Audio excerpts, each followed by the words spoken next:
사람은 누구나 복을 얻기를 원합니다. 이것은 저희가 그리스도인이든 또 그리스도인이 아니든 예외가 없습니다. 사람들이 각자 다양한 신을 찾아 나서는 이유가 무엇입니까? 그것이 자신들의 삶에 있어서 각자에게 합당한 복을 구하기 위함입니다. 우리가 모두 바라는 복은 공통적으로 무언가 하고자 하는 일이 잘 되기 위하는 것, 우리는 그것을 복이라고 생각합니다. 한때 금수저, 은수저, 또 흙수저라는 개념이 이 세상을 휘몰아쳤던 적이 있습니다. 물론 이 말이 지금도 종종 회자가 됩니다. 젊은이들 사이에서 부모님을 잘 만나는 것이 복이라 여기며 나는 금수저, 너는 은수저, 너는 흙수저라고 하면서 자신의 복을 정의 내리는 일도 있었습니다.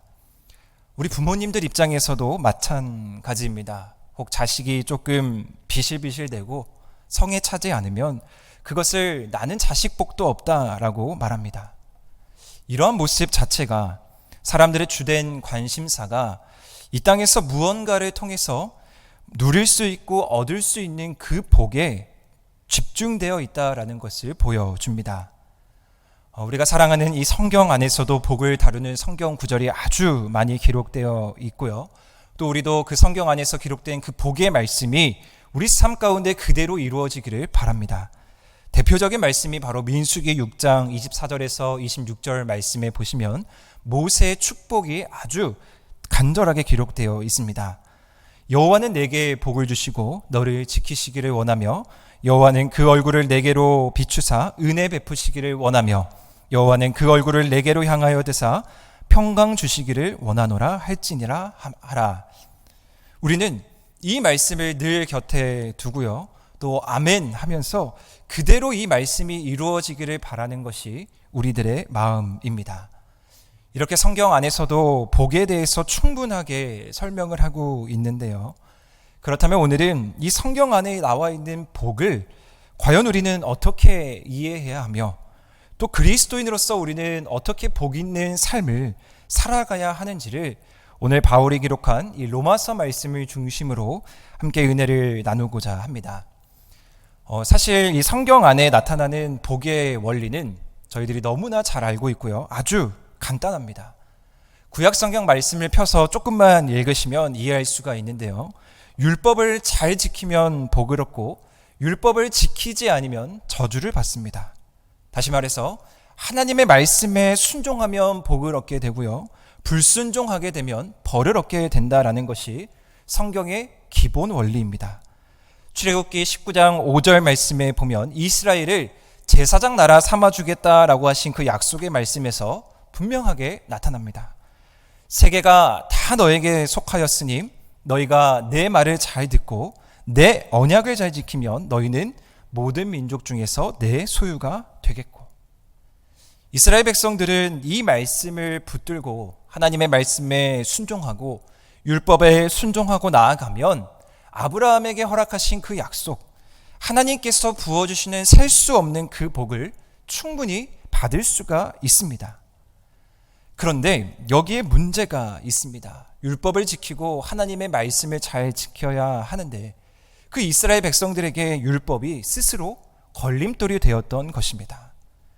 하나님께서 처음에 주어진 말씀의 의도, 율법의 순수한 의도는 사라지고요, 참된 의미가 점점 퇴색해지고 그 율법의 기능을 악용하면서 사람들은 점점 그 율법에 얽매이기 시작하고요, 서로 정죄하고 서로 구분짓기 시작합니다.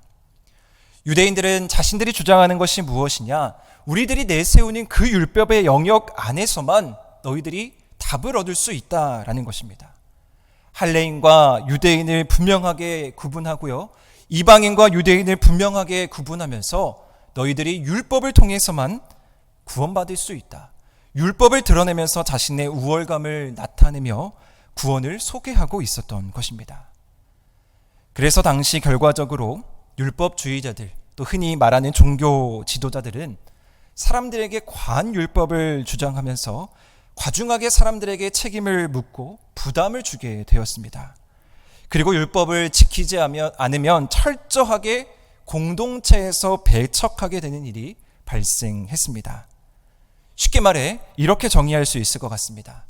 하나님의 명령하신 축복, 하나님의 명령하신 구원 얻고 싶어? 그러면 율법 잘 지키고 내가 시키는 대로만 해. 이러한 율법을 잘못 사용하면서 사람들을 현혹하게 만들었습니다. 그렇다면 우리는 여기서 한 가지 점검해 볼 문제가 있는데요. 하나님께서 과연 우리에게 이 율법을 주신 이유가 무엇인지를 살펴야 합니다. 하나님께서 우리에게 율법을 주신 이유는 우리가 그 율법을 통해서 우리의 우월감을 드러내는 것이 아니고요. 공동체를 배척하는 것이 아니라 율법의 본래의 기능은 우리의 죄가 드러나고 우리가 얼마나 무지한 죄인임을 깨닫기 위해서 하나님께서는 우리에게 율법을 주셨습니다. 율법, 즉 하나님의 말씀에 따라 우리의 삶 가운데서 적용하고 살아가다 보면 자연스럽게 우리 삶 가운데서 일어나는 일은 뭐냐면요. 내가 얼마나 무능한 존재인지, 내가 얼마나 죄 많은 존재인지를 깨닫고 다시금 하나님 앞에 나아가기 위해 우리에게 율법이 주어진 것입니다.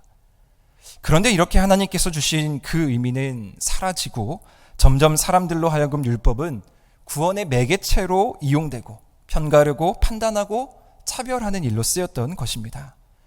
율법이 하나님의 말씀으로 더 성숙한 그리스도인이 되라고 주어졌는데 오히려 사람들에게는 이 율법이 과중한 짐이 되었던 것이죠.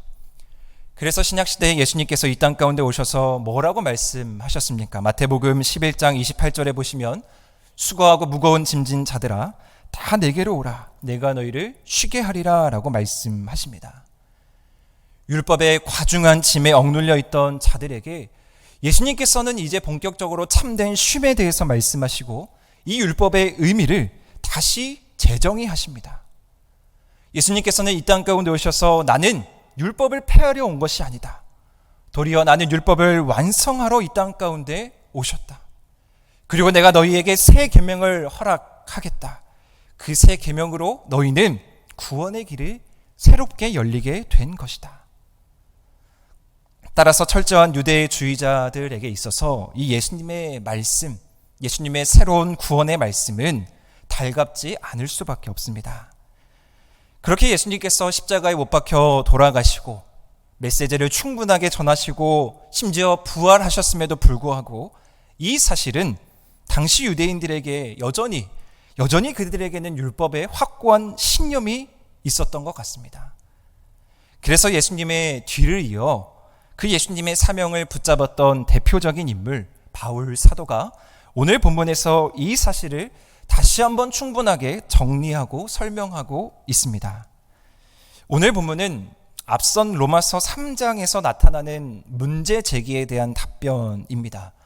로마서 3장을 다 읽지는 못하지만요. 21절, 22절 말씀에 보시면 이제는 율법 외에 하나님의 한 의가 나타났으니 율법과 선지자들에게 증거를 받은 것이라. 곧 예수 그리스도를 믿음으로 말미암아 모든 믿는 자에게 미치는 하나님의 의니 차별이 없느니라. 바울은 율법의 과중한 짐을 가지고 있었던 사람들에게 유대인들이 철저하게 이방인들을 배척하고 할례자와 무할례자를 나누면서 구분지었던 그 사람들에게 하나님의 한 의를 소개합니다. 예수 그리스도를 믿음으로써 이제 그 모든 것이 대체 가능하다라고 분명하게 이야기하고 있습니다. 그 안에서는 어떠한 우월성, 어떠한 차별성 모두 없고요. 우리가 잘 알듯이 그 가운데에는 평등함이 주어집니다. 종교개혁의 근간이 된 이 말씀, 이 신칭이 예수 그리스도를 믿음으로 말미암아 우리가 의롭게 된다라는 개념을 바울은 오늘 제시하고 있습니다. 그러면 이 말씀을 들은 유대인들은 또 가만히 있을 수가 없겠죠. 이 말씀을 듣고도 또 그 가운데서 계속해서 논쟁하고 자신들의 주장을 펼칩니다. 율법으로만 그에 합당한 행위로 의롭게 될 수 있다.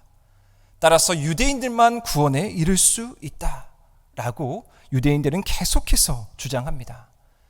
그런데 오늘 본문에서 바울은 물러나지 않습니다. 하나님은 너희들의 유대인들의 하나님만이 아니라 이방인의 하나님도 된다. 할례자가 중요한 것이 아니라 무할례자가 중요한 것이 아니라 의롭게 하실 하나님은 한 분이시다라고 분명하게 소개하고 있습니다.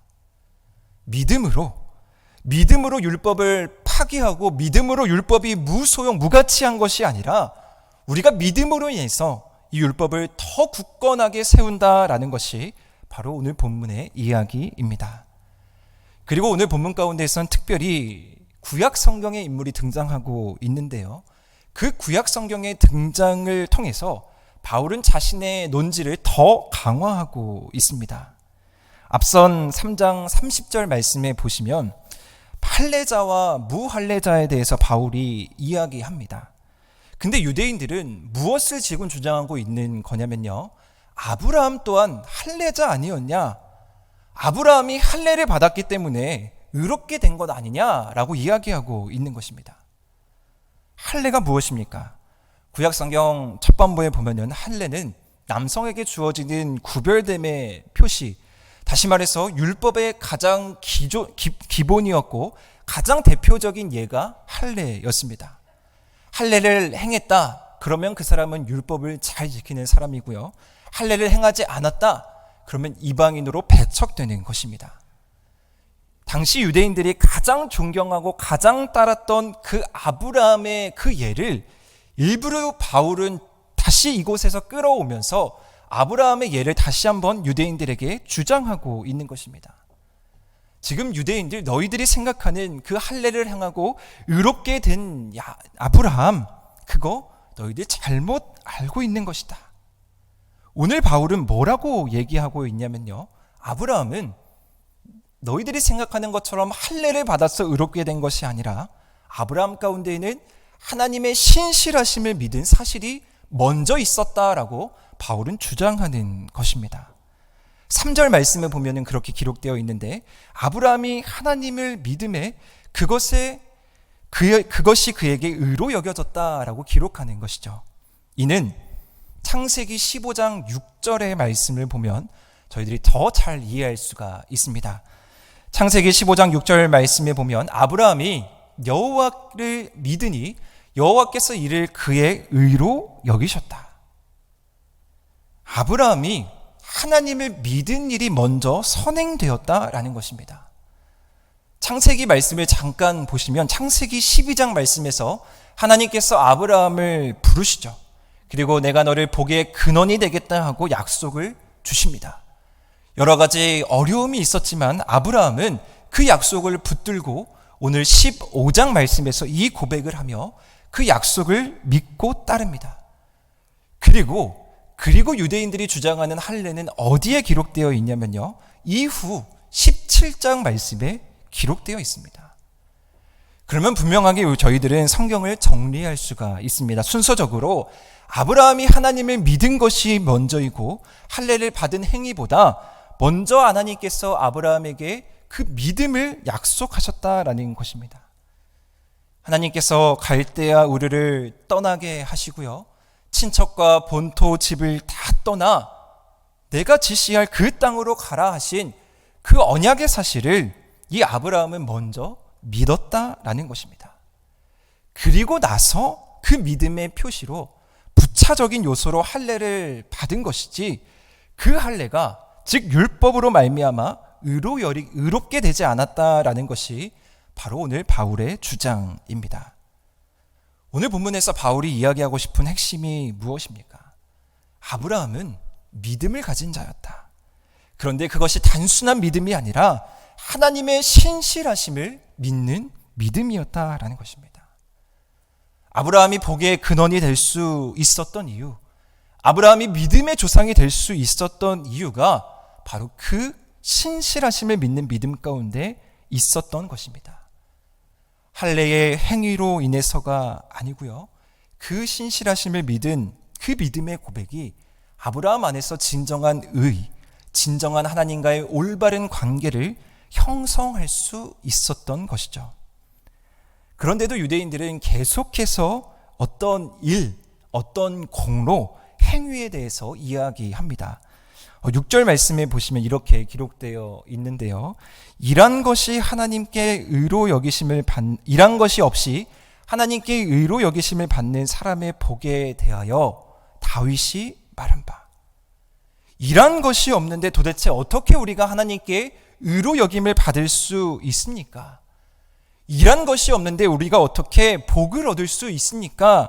라는 그 사람들의 주장에 바울은 오늘 또 그들이 가장 존경하고 있는, 그들이 가장 잘 알고 있는 왕 다윗을 예로 설명하고 있습니다.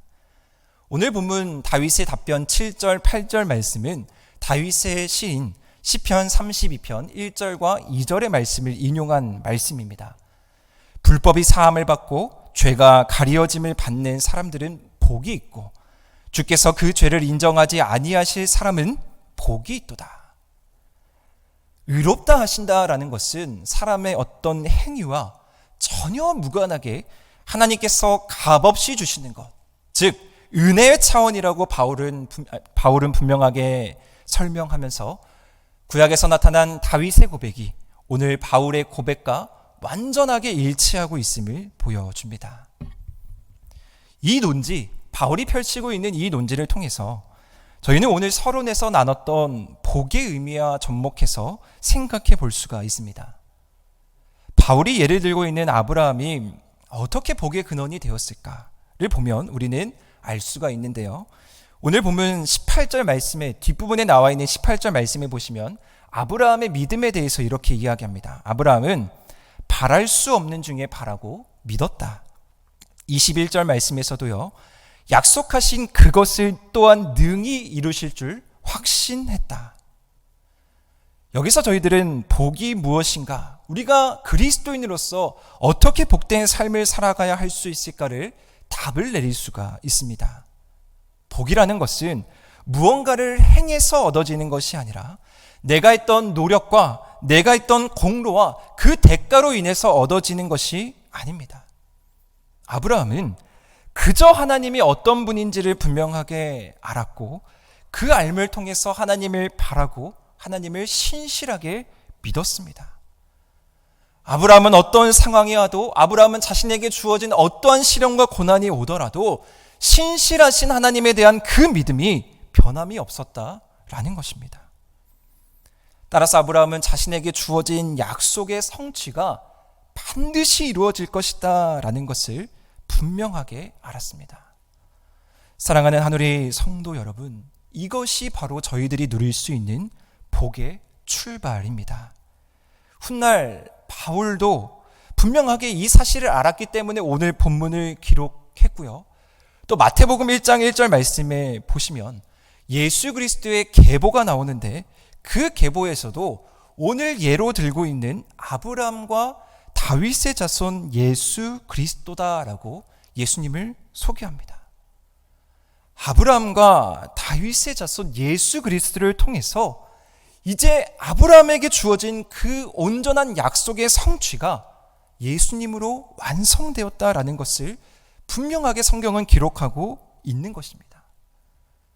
우리가 능히 할 수 없는 일, 우리가 감히 상상할 수조차 없는 일, 우리가 감히 도전해 볼 수조차 없는 일, 그런 일들은 신실하신 하나님의 계획 안에서 다 이루어질 수 있다라는 믿음의 고백입니다. 이것이 바로 그리스도인으로서 우리가 누리는 복된 삶의 모습입니다. 우리가 살아가면서 하나님께서 정말 내 삶 가운데 찾아오셔서 이것이 하나님께서 분명히 이루어 주시고 이것을 하나님께서 분명히 성취해 주신다라는 그 기대와 확신이 우리 가운데 넘쳐나기를 소망합니다. 신실하신 하나님이 정말 나와 함께 하시고 신실하신 하나님이 나와 동행해 주셔서 나의 어떠함이 아니라 그저 나는 나의 존재 자체만으로도 복 있는 사람이구나.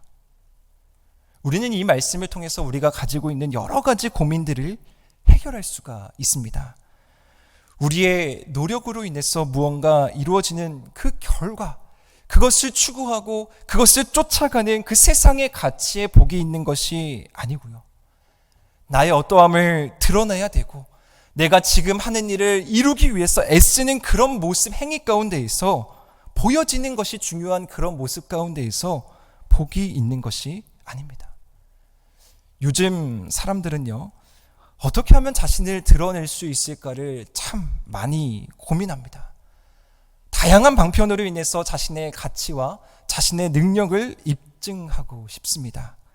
사회에 내가 어떤 일을 기여하기라도 하면요, 그것이 더 널리 알려지고 싶은 것이 사람들의 마음이고요, 나의 공로를 더 많이 알아주고자 하는 것이 사람들의 마음입니다. 교회 안에서도 이런 일이 일어날 수 있습니다. 내가 선행을 했다고, 내가 하나님을 더 잘 믿고 있다고 스스로 생각하면서요, 내가 남들보다 뛰어나고 내가 더 우월하다, 내가 더 많은 축복을 받을 거야 라고 생각한다면 그것은 크나큰 잘못입니다. 이것은 그저 유대인들이 율법을 내세우면서 사람을 판단하는 모습과 다를 바가 없습니다. 그러한 모습이 결코 우리에게 더 많은 복을 가져다 주고 더 높은 위치에 올라가게 하는 것이 아닙니다. 우리는 그저 신실하신 하나님을 붙들고 우리 삶 가운데서 하나님은 나를 통해서 어떤 일을 이루어 주실까? 아브라함에게 셀 수 없는 복을 주신다라고 말씀하셨는데, 그 셀 수 없는 복이 정말 나에게 이어지고 나에게 적용된다면 하나님의 말씀에 순종해서 나는 어떻게 그 복된 삶을 이루어 나갈 수 있을까? 하나님이 과연 나를 통해서 이 세상 가운데에서 어떠한 일을 행하시라고 이 땅 가운데 나를 불러주셨는가? 그것을 끊임없이 고민하는 것이 바로 우리가 복 있는 삶을 살아가는 모습입니다. 따라서 우리는 우리 삶의 복은 아브라함과 같이 신실하신 하나님, 변함없으신 하나님, 약속을 성취하시는 하나님의 음성을 끊임없이 듣는 것입니다. 앞서도 계속해서 말씀드렸지만 아브라함은 창세기 12장 말씀에서 하나님의 음성, 하나님의 약속을 직접 들었습니다. 아브라함아, 내가 고향과 친척과 아버지의 집을 떠나 내게 보여줄 땅으로 가라. 그리고 창세기 12장 그 이유를 계속 읽어보시면요, 그 이후에도 순간순간 아브라함은 하나님과 소통하고 하나님과 대화하고 하나님께 질문하고 답을 얻고 복을 완성해 나갑니다. 아브라함이 처음 살았던 곳이 어디입니까? 갈대아 우르입니다. 그곳은 아주 우상이 즐비했던 곳으로 하나님을 알고 하나님에 대해서 믿음을 표현하면 이상할 정도로 왜곡된 지역이었습니다. 그런데 그럼에도 불구하고 아브라함이 그곳에서 하나님의 음성을 듣고 분별할 수 있었다면, 그곳에서 정말 하나님께 선택된 사람으로 하나님의 축복의 그 통로로 그가 사용될 사람이었다면 정말 그는 굳건함으로 신앙을 지키고 민감하게 주님의 음성에 반응하면서 어떠한 방편으로도 끊임없이 자신의 삶 가운데에서 믿음을 지키는 데 분명하게 힘썼을 것입니다. 그러한 믿음, 흔들리지 않고 온전히 주님을 바라볼 수 있고 정말 우리의 삶 가운데에서 순간순간 나에게 말씀해 주시는 그 하나님의 음성을 내가 분별할 수 있는 그런 영적인 민감함이 우리 가운데 자리해야 된다라는 것입니다. 바라기는 우리의 삶 속에서도 하나님의 말씀을 끊임없이 듣고 또 더 나아가 정말 우리가 삶 속에서 하나님의 음성을 끊임없이 들을 수 있는 놀라운 역사가 우리 가운데 넘쳐나기를 소망합니다. 그래서 정말 하나님이 나를 향한 그 일하심, 하나님이 나를 향한 그 계획, 그것에 집중하고 그것에 기대하면서 신실한 하나님께서 과연 나에게 그 복의 완성된 모습은 무엇일까? 그것을 기대하며 나아가는 우리 모든 성도님들 되시기를 주님의 이름으로 축원합니다. 아브라함이 복의 근원, 믿음의 조상이라고 불릴 수 있었던 그 축복이 우리 안에 자리하고 하나님의 신실하심을 우리가 많이 경험하고 하나님을 향한 신뢰가 우리 삶 가운데서 더 많이 쌓여 나아가서 정말 세상에서 추구하는 복이 아니라 그리스도인으로서 우리가 추구할 수 있는 최고의 복을 누리는 우리 하늘의 모든 성도님들 되시기를 주님의 이름으로 축원합니다.